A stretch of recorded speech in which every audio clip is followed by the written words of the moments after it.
What's up, guys? I'm Brenden Schaeffer. I make fantasy football draft content all August long, so you're ready when your home league draft happens. This is going to be a 12-team PPR mock draft from the 1.10 draft position, and we're going to do it a little bit rapid fire. So before we begin, I'll let you know that you can sign up for Underdog with the promo code BSCHAFE and get your free pick on their pick'em game, plus a deposit bonus when you join with the promo code BSCHAFE. That's right there on your screen on Underdog. But this is a draft on sleepers, so let's go ahead and jump right into it from the 1.10 draft position, and we're going to try to do this pretty rapid fire so that we can keep the videos briefer and, hey, maybe make more of them in the process. 3 wide receivers, 2 running backs, a tight end, and a flex in our starting lineup. Of course, we have a quarterback in there as well, and we are up at the 1.10 draft position. The draft started hot and heavy with some running backs, and then we saw things really thin out with a lot of wide receivers going thereafter. This is tough.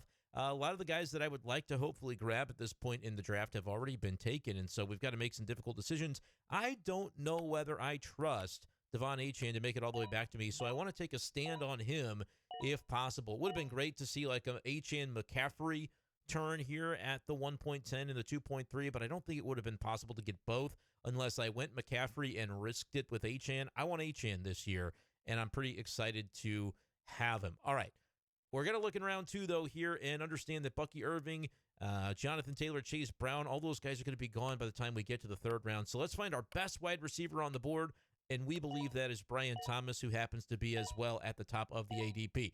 Brock Bowers would be a good consideration. He goes 2.4, but I'm not quite ready to make that mock draft video yet. I did show you why elite quarterback can be really valuable to you this year in fantasy in a previous video. Scroll back on the channel if you missed it from a couple of days ago. And I am planning to do the same thing with elite tight end, and then maybe do a draft where I combine the two and do them both in the same draft and see if we can get our RBs and wide receivers to still be prominent enough when we do it. I do have some concerns about Breece Hall, but I want to load up on one for sure, and maybe he's the dividing line when it comes to getting a second really good running back. So I'll take him in the back of the 3rd. The other name that I would be considering in this range is Omarion Hampton, but I took him in the last mock draft video we did, so we're going to change it up here. Looking now in round 4, I've got a few options to consider. Quarterback-wise, all the names that I would think to take are gone, so I'll be waiting on quarterback. And the same is true of tight end, although George Kittle could convince me depending on what the rest of that wide receiver room looks like in San Francisco. I know they're going through some injuries right now.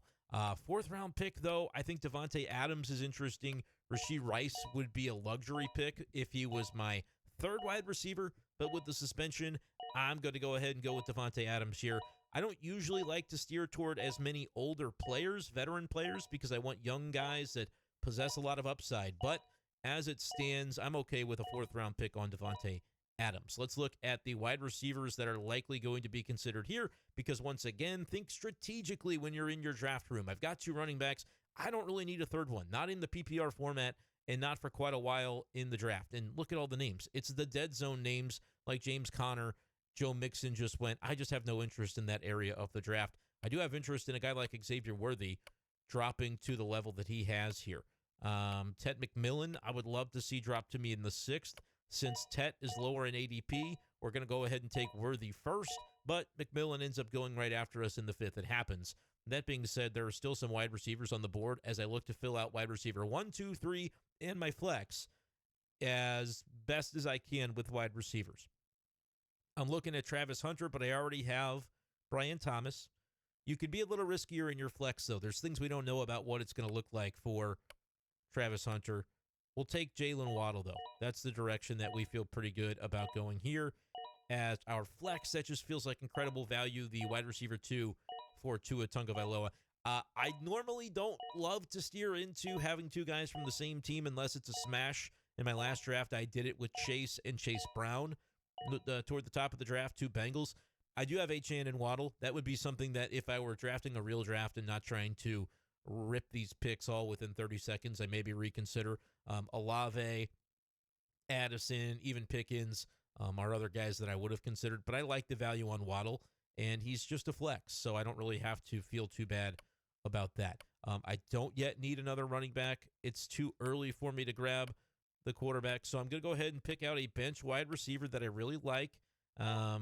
I'm going to take another old guy. This is going to be a roster that I maybe don't end up loving quite as much, but I want to maybe let y'all know that I don't mind Cooper Kupp where he's going. If he's somebody that's not on my bench, or excuse me, if he's in my lineup, I'm not too thrilled about it. If he's on my bench, the way this projects, I'll at least take a flyer on him and see. Again, I think quarterback, tight end, the value is going to be there later. But to counteract some of that, and I'm always looking for 6 wide receivers, I'm going to take an up-and-comer, potentially at wide receiver, to hopefully counterbalance some of the age that I have in my receiver room. I'll go Matthew Golden of the Packers. I think as a rookie, he has a chance to make an impact. But again, think strategically. If he doesn't, he's on my bench. It's not that big of a deal. I'm not relying upon him in my starting lineup. It's an interesting receiving room. I do have 2 elder players in Davante Adams and Cooper Kupp, probably more than I normally would appreciate there. And so, like I said, could I look back on this and say, you know what, Emeka Egbuka is sitting there, and I really like him to potentially be in that Matthew Golden category, maybe even ahead of Golden, but he's so low on the ADP, I hardly saw him when I was looking a moment ago. Do I maybe regret the Cooper Kupp pick? Absolutely a possibility that I do. We're looking at tight end. We're looking at quarterback, and we might be able to stack them as we'll go Colston Loveland here. Can we get Caleb to drop back to us? We ultimately can, and so we're just going to stack those 2. I took Caleb Williams in the last draft that I did here on the channel. It's not something that I do every time by any means, and normally I am a proponent of going early quarterback with one of those top 4 guys that has rushing upside. However, in this instance, when the tight end is a need as well, you're talking about unlocking upside for your roster. If Loveland and Caleb Williams are not the answer, there are ways to fill the quarterback void on waivers, typically in a 12-team league. There are ways to do it, certainly with tight end, which isn't a very strong position to begin with. But the upside, if it does hit, suddenly I have spent very little draft capital on those 2 positions that could be elevating my entire roster, where I really feel pretty good about what I have devoted to running back and wide receiver, respectively. We're going to go with some running backs here to start to stock our bench up with options that can potentially provide some value for us in the case of an injury to Achane or Breece Hall. Garendo is the handcuff to Christian McCaffrey, and I know he's dealing with a bit of an injury himself as of the moment, but we know that McCaffrey is not the well-oiled machine that he used to be, and so even though he looks healthy and strong right now in camp, I'm okay with grabbing a backup that I think could potentially have an impact. I'll do the same thing here with a name that I've been grabbing a decent amount, and Trey Benson. You can obviously see on the screen what some of the other position groups are, but I like to just look and isolate the position that I need. Don't worry about ADP. Don't worry about potentially missing on a value when it's just not necessarily what my roster needed. I like Luther Burden late in the draft. I like Christian Kirk in a situation where I am wide receiver needy, but I'm talking about a bench guy. I'm not necessarily here to draft Christian Kirk on my bench.